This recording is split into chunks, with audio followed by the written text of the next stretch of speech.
Top 5 questions the NCAA has to answer about gambling.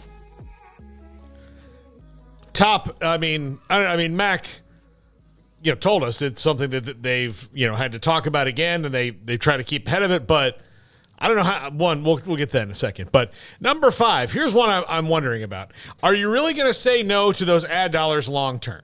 Because right now they're starting to back off of it. But how long can they ride that? There are conferences and people that have started to back off their ad buys from DraftKings and all of that. They're still doing some data stuff, but they're not doing some of the sponsorships and gambling and being around the programs. But how long does that high ground hold? I don't think very long. Why is realignment happening? Money. There you go. Yeah, that's why because of academics and endowments. But so how long are they going to be able to say no when it's out there, especially if the casinos and all that put up at least perceived guardrails, if not guardrails that they are more comfortable with? So yeah, outside of all that, I'm just thinking of the pure money. How much is Pat McAfee getting ready to make? Hundreds of millions. And what was he making with DraftKings before? Like 120. Yeah. So you mean to tell me that those college presidents and athletic directors and all that are just going to sit there and say, hundreds of millions of dollars? I don't think so. Absolutely not. I don't know how they integrate it, though. I don't know how they do that, because it's kind of difficult because of the position that you've taken and because of the rules of your land. And so I don't know how that works exactly. That seems like it's going to be a sticky trap to have to deal with. So, yeah, I don't know. But there's just so much money coming from that side of things that it just seems like for people in search of money, which clearly college athletics is at a moment's, or at any turn.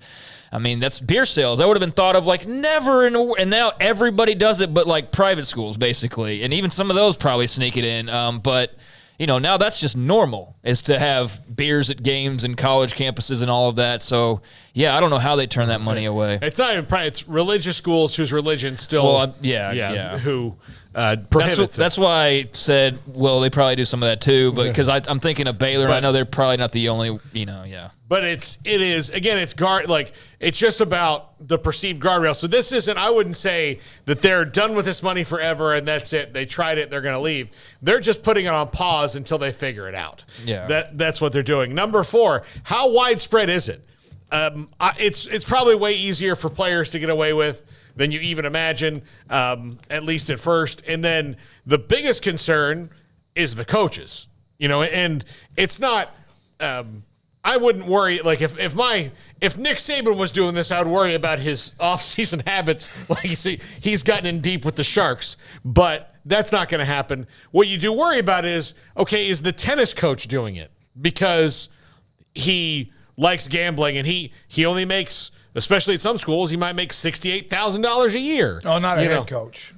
A tennis coach at a smaller school? A smaller school, maybe. Not at a Division I'm not talking about a Division I school. They have to deal with this all the way down the line, right? Yeah, because Alabama's is one of the big they got to boys. deal with this at Texas A&M Commerce. Yeah, That's the entire college athletics landscape. Yeah, so if you're at Texas A&M Commerce and you're the tennis coach and you're making, an okay living but could be doing better, and then you start gambling because you might, be privy to some information of walking around your athletic department, even though some of those games aren't bet on. I was just thinking of schools the non-revs just have that bigger gap than most of the other ones. But yeah, how much do you have to worry about it?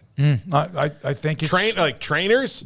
I think everybody, trainers. Paul. I think the list of who you're not worried about is way shorter than the list of people you're worried about. I think you're worried about every single dadgum person, and you can only prove so much, I suppose. But yeah, as to the question, who knows? But I'd say, the list of who's involved is probably longer than the list who isn't, and, in some cases. Number 3, is it time to release injury reports? Because that can curtail some of the things. Because if everybody has the information, then you've gotten rid of the insider trading, so to speak. And this is what the professional ranks do. This has obviously become bigger money now.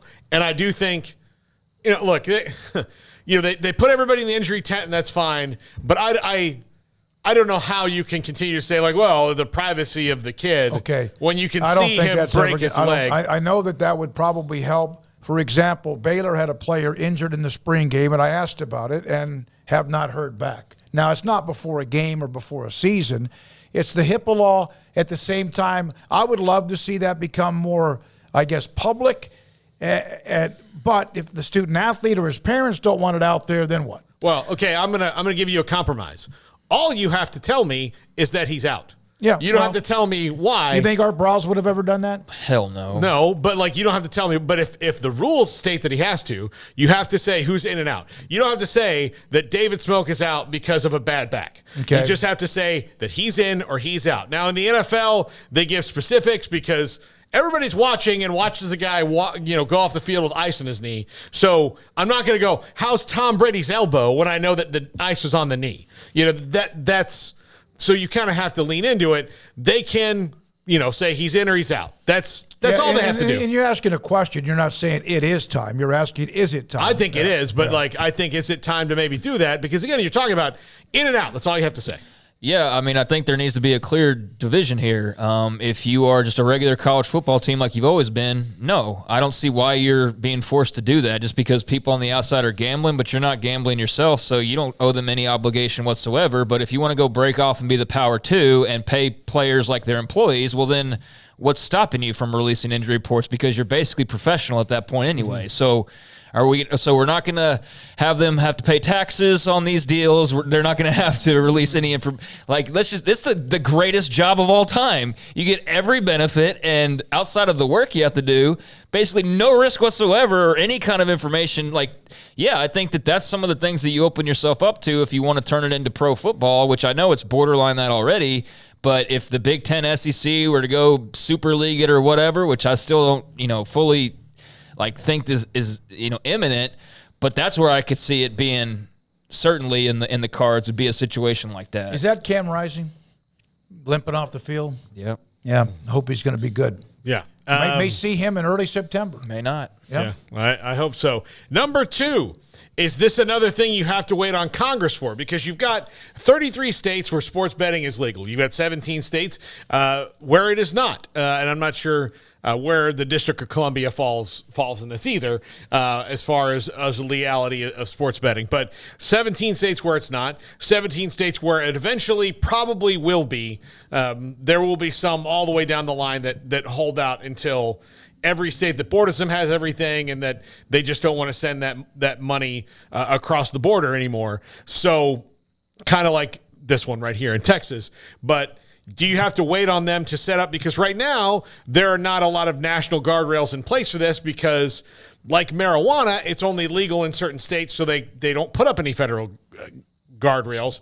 So is this the NCAA to really affect change or enforcement of this? Do they have to sit around and wait on Congress for another freaking thing? And if that's the case, that's really bad news for them.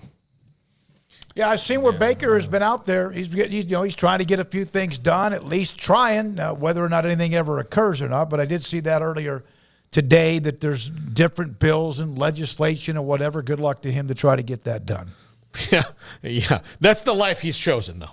No, Yeah, at least that's the life he comes from. Yeah. I mean, that's what he's from. Yeah. That's the whole reason he was hired, was to do all of these things in Washington, D.C. That's the precise reason he was hired, versus some other former school president or something like that. They need a politician to help. Be a politician. Yeah, they need politics right now to work in their favor, so they hired a politician. We'll see what he can do with it, but I don't know about this particular question. Yeah, I mean, it's, again, because you have to, again, how can they enforce it?